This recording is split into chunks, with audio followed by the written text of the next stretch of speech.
Having a tired dog means you have a better behaved dog. A tired dog is often an easier one to train, to keep their attention. Having a tired dog is less likely to destroy your house. Having a tired dog is less likely to be at your window barking at everybody that walks past. A tired dog is a happy dog, and a tired dog is often a much better behaved dog. So in this video, I'm going to talk to you about some creative, fun and easy ways to tire out your dogs to be able to help them become the dream canine companions that you've always wanted. Isn't that right, pooches? Let's go. One of the single best ways to exercise your dog is pack migration. And I'm talking about structured pack walks, where you're leading the walks, where the dogs are by your side or just behind you on loose leads, following your guidance and direction. That means they're having to pay attention to you. That means they're having to be in tune with you, which is not only physically tiring, but incredibly mentally draining. Now, pack migration doesn't mean that you have to have multiple dogs. Just you and one dog, you are migrating, you are moving as a pack, and it is up to you who is leading that migration. If you don't know how to get your dog walking like this, we do tons of videos here on this channel, taking dogs from terrible pullers, reactive to other dogs, to being able to walk like an utter dream like this. But that's on a different video. Let's keep rocking and rolling with the best ways to tire out your dog. So the next tip is a good old, trustworthy, proven game of fetch. Now, I'm with our working line Labradors today, so when it comes to working line labs, teaching fetch isn't that hard, but it doesn't mean that you can't teach your dogs of other breeds fetch.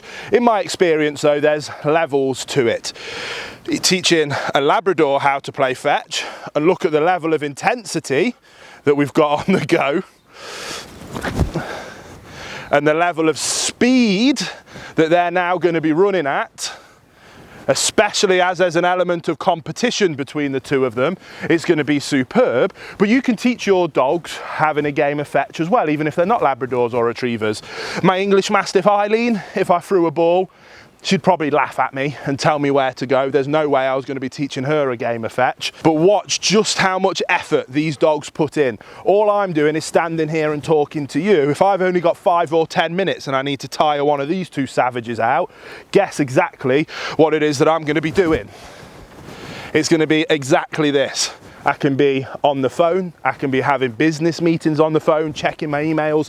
There's no excuse. Even if you're really busy, teach your dog a good game of fetch, find yourself some space, half a dozen reps, and you'll be shocked at just how much that tires your dog out. Now, not only that, that's definitely the physical element of it, but we can start adding in a little bit more to that. We haven't got leads on. We haven't done this with Sully for a while. Sully, heel. Good boy. Sit. Stay. Break. And we can start adding in a little bit more formal work to it. That was a little bit unfair because Riley was playing. But if you're just working one dog or even two dogs, just set it up with leads, control your variables, add in a little bit of obedience, take it next level. You're building communication, you're tiring your dogs out, you're furthering your leadership skills. Riley, drop it. But for the sake of this video, ultimately, we're going to be doing an amazing job at exercising our dogs. A good game of fetch. It will change your dog's life with how tired it can make them. Come on, big girl. Come on. Let's see if we can help you out. Can you fit up here? Ooh. Ooh. Good girl. Sit. Good girl. Oh, good girl. So guys, it's exercise for me rounding up this big girl. The next best way that you can exercise your dog, remember, exercising your dog isn't just about physical exercise. Look at that slobber, the joys of an English Mastiff, beautiful. But we also need to exercise their minds, and one of the best ways to exercise their mind is by doing some obedience training. Now, Eileen is no Uncle Sully. She's no Riley. She certainly isn't the brightest spark of all the bulbs, are you, mate? But She loves training, she loves trying. It's amazing for tiring out that noggin of hers. She doesn't need much physical exercise, nor should she have much physical exercise. Because of all these joints and all this mass, giving her too much exercise can be dangerous. Yet I still want her to be tired, because a tired dog's a happy dog, and a tired dog's a better behaved dog. And one of the best ways to do that with Eileen is by having a little bit of fun and do some obedience work, isn't it, Eileen? Yes, isn't it? Oh, you're so clever. Are you a clever girl, really? Yes. Yes, don't you listen to me. Good girl. Now, obedience is something that everybody can do with every one of their dogs. Now, this next point isn't something that all of you might have access to.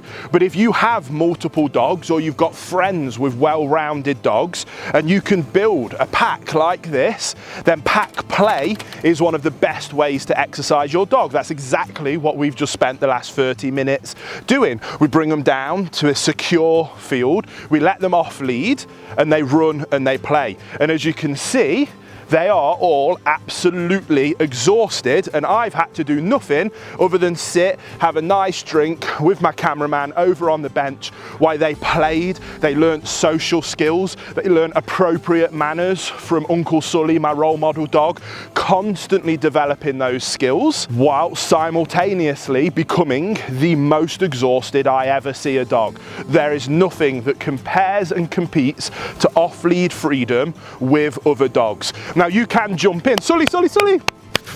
Come on, Eileen. Come on. And just get your dogs moving. Riley, are you coming? Yes. Good girls. And just being together, off lead, roaming, letting them explore. When they start to drift off, do exactly what I've just done.